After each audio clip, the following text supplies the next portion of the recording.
बोलिए पंच परमेष्टि भगवान की, देवादि देवादिनाथ भगवान की, चिंतामणि पारशुनाथ भगवान की, महावीर भगवान की, गुरुराज श्री विद्याभूषण श्रीमती सरस्वती महाराज की। बोले परम पूज्य गुरु समाज दृष्टि भूषण जी माता जी की।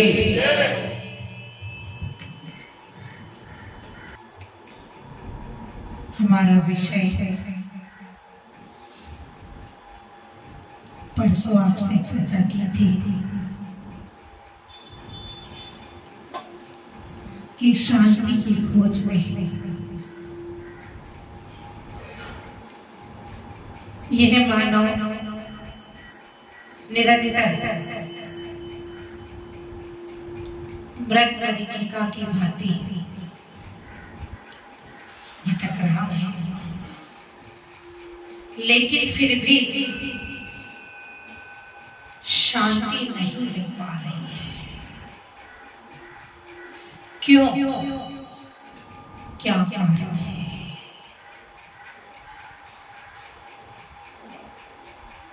उस पर बताया भी था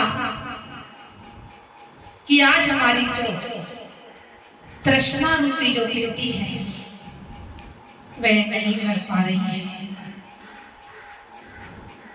हमारे अंदर निरंतर आकुलता व्याकुलता बनी हुई है। उस आकुलता से व्याकुलता से दूर होने के लिए हमें सच्चे देव शास्त्रों की शरण में आना होगा, क्योंकि जब तक हम सच्चे देव शास्त्रों की शरण में नहीं आएंगे हमें सम्यक दर्शन की प्राप्ति नहीं हो सकती। अभी भैया जी ने बताया भी था आपको कि लोग आपत्ति काल में इधर उधर भटक जाते हैं। थोड़ी सी कोई परेशानी आती है और हम मिथ्यात्व में फंस जाते हैं। उस मिथ्यात्व से हमें बाहर निकलना है। जब उन्होंने कहा तो एक दो लोगों के हाथ गर्दन हिल गई कि हम लोग मिथ्यात्व का पालन नहीं करते, लेकिन इस तरफ कुछ व्यवस्थाएं ऐसी हैं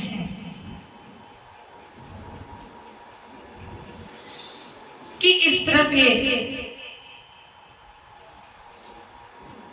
करवा चौथ, होई का बायना, बड़ी अमावस,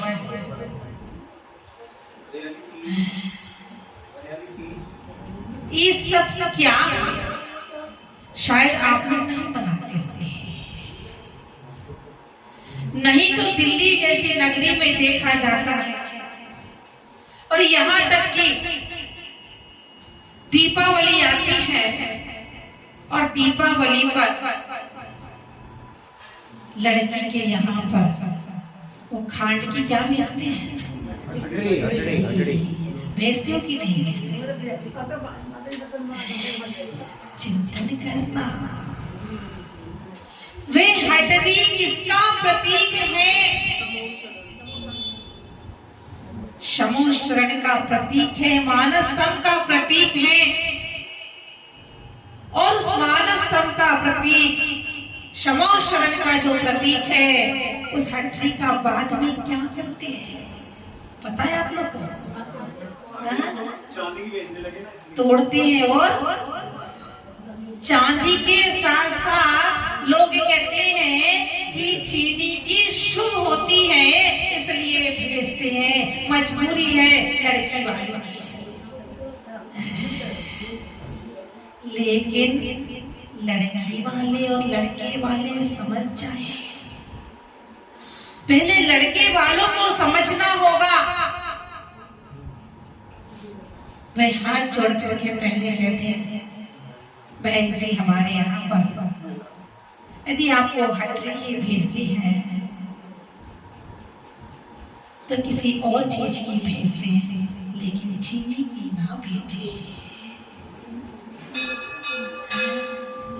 जो शमोशरण का प्रतीक है उसे आप तोड़ रहे हो, तोड़ने में आपको पाप लगेगा कि नहीं लगेगा, एक चिंतन करना। और उसके बाद आप खा रहे हैं, क्या है ये?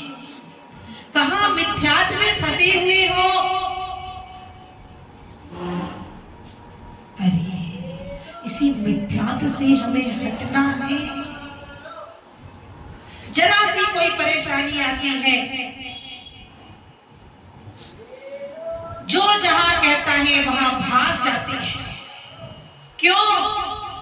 क्योंकि हमें अपने अंदर, हमारे अंदर विश्वास की कमी है। हमारा विश्वास एक डॉक्टर के प्रति तो है, एक धोबी के प्रति तो है। यदि आप धोबी को वस्त्र देते हैं तो उस समय नहीं पूछते कि भाई तुम वस्त्र को जला तो नहीं दोगे, फाड़ तो नहीं दोगे। एक वकील से आप यह नहीं पूछते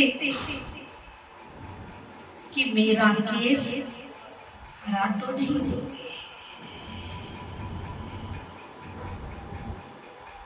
चिंतन करना, जो विश्वास हमारा उधर है, वह विश्वास हमारा किसके प्रति होना चाहिए?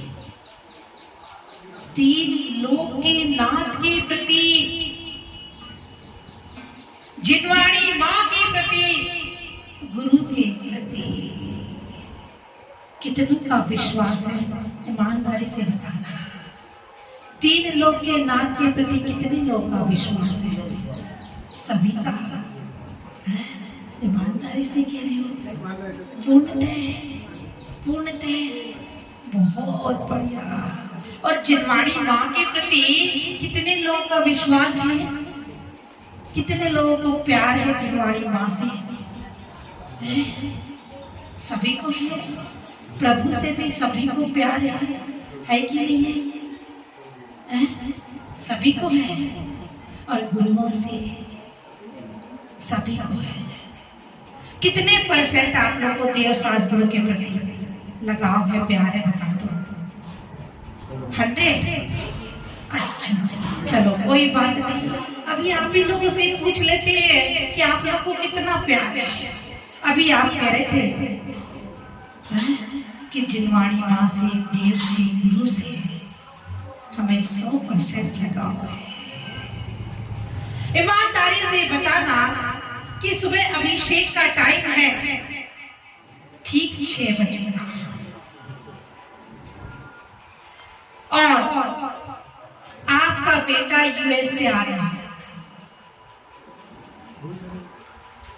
यूएस से आ रहा हो 5-7 साल के बाद, कहाँ जाओगे? ईमानदारी से बताना। अभी भैया ने बोला था कि यहाँ कुछ भी कह दोगे। कहाँ जाओगे? क्यों? क्या बेटा घर नहीं आएगा? चिंतन करना। अभी तो आपने कहा था कि देव के प्रति मेरा प्यार है, 100% प्यार है। किससे प्यार है आपका ज्यादा? किससे है ज्यादा? मोह कहाँ है? अभी तो आप कह रहे थे अरे बेटा घर आएगा, घर आकर भी मिल जाएगा, लेकिन क्या सोचते हो आप लोग? कोई बात नहीं, आज अभिषेक छूटेगा, कोई बात नहीं, कल मिल जाएगा। अरे बेटा भी तो आ जाएगा, मिल जाएगा आकर के। और उसी समय आपके नगर में कोई गुरु आ रहा है और बेटा भी आ रहा है, क्या करोगे? बेटे के पास ही जाओगे ना, क्योंकि मैंने परसों भी कहा था आप लोगों से कि झूठ मत बोलना, छल नहीं करना, कपट नहीं करना, मायाचारी नहीं। और जिनवाणी माँ से कितना प्यार है आप लोगों को।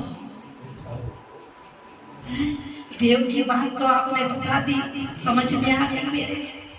गुरु की बात भी समझ में आ गई, अब जिनवाणी माँ की बात बता दीजिए। आप यदि यहाँ से अपने बैग में लेकर के जिनवाणी जाते हैं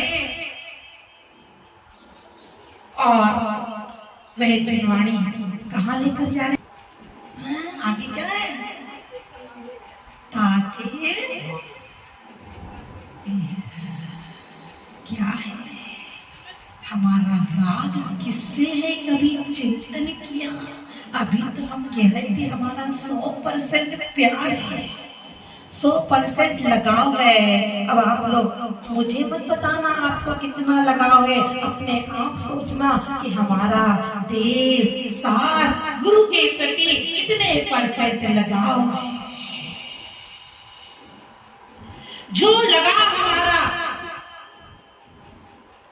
बाहर वस्तुओं में है, वह लगाव यदि हमारा सच्चे देव सास गुरु के प्रति हो जाए, अपनी आत्मा के प्रति हो जाए, तो कल्याण हो जाएगा। प्रभु ने तो कल्याण कर लिया। कितने लोग होते हैं जो प्रभु के समक्ष जाकर के यह मानते हैं कि हे भगवान मेरी समाधि मरण हो। कितने लोग हैं यहाँ पर मैं आकर के ये कहते हो कि हे भगवान मुझे और कुछ नहीं चाहिए, आपके चरणों में मेरा समाधि मरण। कहते हो क्या? प्रतिदिन कहते हो? बहुत बढ़िया। नहीं तो क्या कहते हुए सुना जाता है, हे भगवान कुछ नहीं चाहिए, बस मुझे, मैं किराए के मकान में रह रहा हूँ, एक अच्छा सा मकान मिल जाए, अच्छा सा मकान हो जाए, अच्छी सी कॉलोनी में मकान बन जाए, और कुछ नहीं चाहिए भगवान। एक घर में 2-3 पोतियां हैं, एक मकान हो जाए, बस बेटे का काम नहीं चल रहा है, एक बेटे का काम चल रहा है। एक अम्मा ने मांग भी लिया था, भैया ने परसों बताया ही था, नवीन भैया ने, कि एक अम्मा ने मांग भी लिया। जब उसने सिद्धि करी तो देव ने कहा कि कुछ मांग ली अम्मा, लेकिन एक ही चीज मांगना। तो अम्मा भी बड़ी चालाक थी, अम्मा ने मांग लिया। अम्मा को आंखों से दिखता नहीं था, घर में पोता नहीं था और गरीबी थी। उसने देवता से मांग लिया कि बस मुझे कुछ नहीं चाहिए, बस चाहिए तो इतना सा दे दो, मैं अपने पोते को अपनी आंखों से सोने के बर्तन में खाता। क्या मांगा? क्या मांगा? सब कुछ मांग लिया। इतनी चालाक थी। हम उतने चालाक बन रहे कि नहीं बन रहे? चिंतन करना। हम प्रभु के समक्ष आते हैं और प्रभु से क्या मांग रहे हैं? अरे भूसा मांग रहे हो, मांगना भी है तो गेहूं मांगो कि हे भगवान जो तुम्हारा स्वरूप है वह मेरा स्वरूप हो जाए। मांगते हो कि नहीं मांगते? क्यों? क्योंकि वहां तो कुछ है ही नहीं है क्या ऊपर सब कुछ? क्या है? वो तो निठल्ले से बैठे हुए, वहां पर क्या है? सिद्ध भगवान को निठल्ला कहा है? आपको यदि कोई निठल्ला कह दे तो यदि आप लोगों को कोई निठल्ला कह दे तो अपने को कितना बुरा लगेगा? लगेगा कि नहीं? क्या मांगते हैं? चिंतन करना कि हे भगवान, बस सिद्ध पद की प्राप्ति हो जाए, तुम जैसा बन जाओ भगवान। और उसके लिए हमें गृहस्थ जीवन से ऊपर उठना है, ऊपर उठकर के श्रावक की भूमिका में आना है। क्योंकि अभी आप लोग बैठे हैं, आपसे पूछे आप क्या हैं? गृहस्थ है कि श्रावक है? आप लोग श्रावक कहते हो अपने आप को। आप गृहस्थ है कि श्रावक है? जो चारों ओर से ग्रसित है वह क्या है? चारों तरफ से फंसा हुआ है, रचा पचा हुआ है, गृहस्थ है। और इनसे ऊपर उठ गया वह श्रावक है। श्रद्धावान, श्रा से श्रद्धावान, वा से विवेकवान और का से क्रियावान, वह होता है श्रावक। तो हमें श्रावक की भूमिका में आना है। सम्यक दर्शन की प्राप्ति करना है। एक बार एक व्यक्ति ने भरत चक्रवर्ती से पूछ लिया कि आप नहीं रहता है, वह मात्र परिवार में फंसा हुआ है तो कर्तव्य का पालन करता है कि मुझे कर्तव्य का पालन करना है, मुझे रचना बचना नहीं है। यदि प्रभु की भक्ति कर रहे हैं तो प्रभु की भक्ति में लीन रहते हैं। और हम और आप प्रभु की भक्ति कर रहे हैं या प्रवचन सुन रहे हैं। अभी आप लोग प्रवचन सुन रहे हैं और प्रवचन सुनते सुनते किसी का फोन आ जाए, वह कह रहा है कि पड़ोसी की दुकान से ले लूंगा। यदि आपके भाग में है, आप घंटे क्या 2 घंटे बाद भी जाओगे तो वह घूम फिर करके आएगा, उसे कहीं समझ में नहीं आएगा और वह आकर के आपकी दुकान से सामान ले लेगा और आपके भाग्य में नहीं है।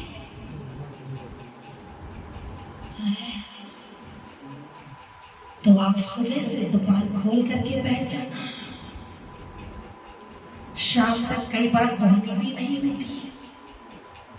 क्या है ये सब? पुण्य और पाप का खेल है।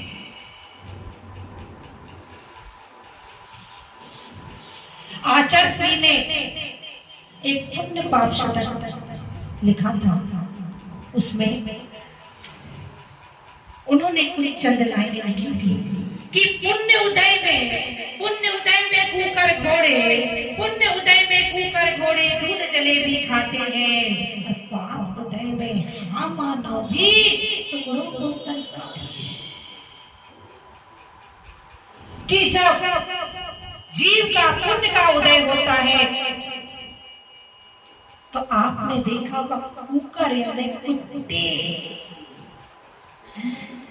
कुत्तों को देखा होगा, लोग घर में कुत्तों को पालते हैं। पता नहीं आप क्या पालते कि नहीं पालते भजनपुरा में, नहीं तो कोठी वाले इलाके में ज्यादा पालते हैं। कुत्तों को पालते हैं, साबुन से नहलाते हैं, बढ़िया वाले साबुन से। एक भाई से तो मैंने पूछ लिया, भाई सुबह सुबह क्यों नहीं आते हो मंदिर में अभिषेक करने के लिए, बिल्कुल सच्ची घटना है।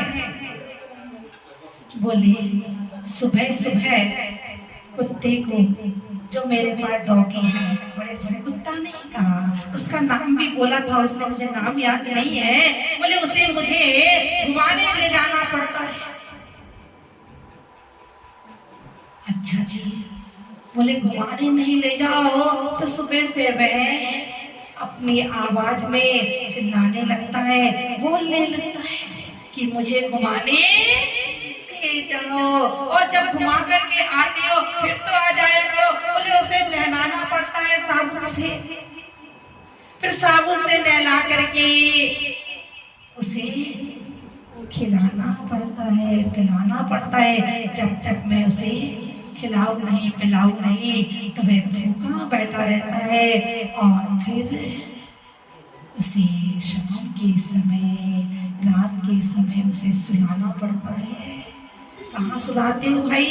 बोले एसी में एक कमरे में सुलाता हूँ, बिना एसी के उसे नींद नहीं आती है। चिंतन करना, पुण्य उदय में कर घोड़े, दूध जलेबी खाते हैं, और पाप उदय में हाँ माना भी ऐसे भी है कि घर में बूढ़े माता पिता पड़े हुए, उनको रोटी को परेशान करते हैं, वृद्ध आश्रम में जाकर के छोड़ देते हैं, और मरने के बाद भी कई जाते नहीं है, कह देते हैं वही संस्कार कर दो भैया, मुझे टाइम नहीं है। जिस माँ बाप ने आपको पाल पोस करके बड़ा किया,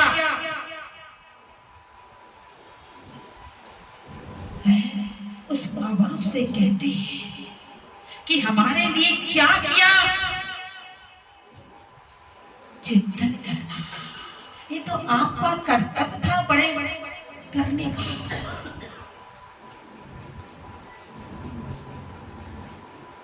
और माँ बाप पढ़ाते हैं, लिखाते हैं,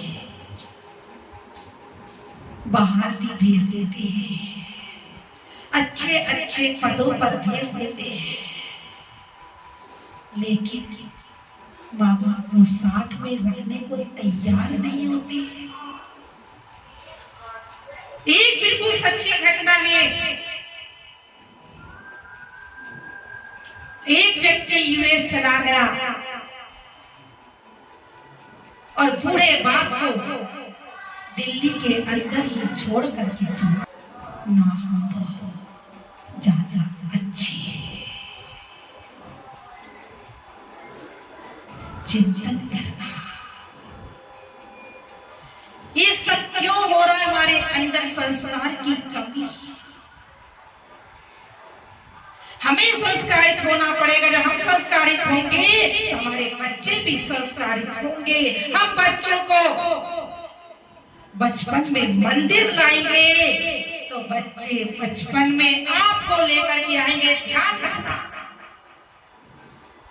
यदि आप अपने माता पिता के साथ जैसा व्यवहार करोगे, आपके बच्चे भी आपके साथ वैसा ही व्यवहार करेंगे। ध्यान रखना। एक बहू ने देखा कि मेरी सास अपनी सास को मिट्टी के बर्तन में भोजन कराती है। नई बहू आई थी। जब नई बहू ने देखा तो उसे कुछ अच्छा नहीं लगा, क्योंकि वह बहू बहुत संस्कारित परिवार की बहू थी। अब वह सोच रही है कि मैं अपनी सास को कैसे सिखाऊं कि अपनी सास के साथ ऐसा व्यवहार क्यों कर रही है, मिट्टी के बर्तन में भोजन क्यों करा रही है। तो उसने आइडिया लगाया। जब उसकी सास अपनी सास को मिट्टी के बर्तन में भोजन कराती, तो वह जो बहू आई थी वह बर्तन उठा उठा करके धो धो करके रखने लगी। जब धो धो करके बर्तन रखने लगी तो सास ने पूछ लिया, बहू ये बर्तन क्यों रख रही है? बोले, मम्मी जी हमारे घर की प्रथा है कि जब बूढ़े हो जाते हैं तो बूढ़े लोग को मिट्टी के बर्तन में भोजन दिया करते हैं। कल आप बूढ़ी होंगी, उस समय पता नहीं बर्तन मिले ना मिले, महंगाई का जमाना है, महंगाई हो जाएगी तो क्या करेंगी? तो चिंतन करना, हम अपने बड़ों के साथ जैसा करेंगे आपको वैसा ही मिलेगा। कर्म किसी को नहीं छोड़ते, ध्यान रखना। कर्म कहते हैं मैं बिना बुलाए किसी के द्वार पर नहीं जाता, आपने मुझे बुलाया है, निमंत्रण दिया है। आप लोग जाते हो क्या बिना बुलाए किसी के द्वार पर? दामनी के ज्ञान से सूझे लो कालो, सोवानी मस्तक नो सदा देत हूँ दो। हे जिन वाली भारती तो है न खोज निरे, जो तेरी सरना करे सो पावे सुख चैन। नौकर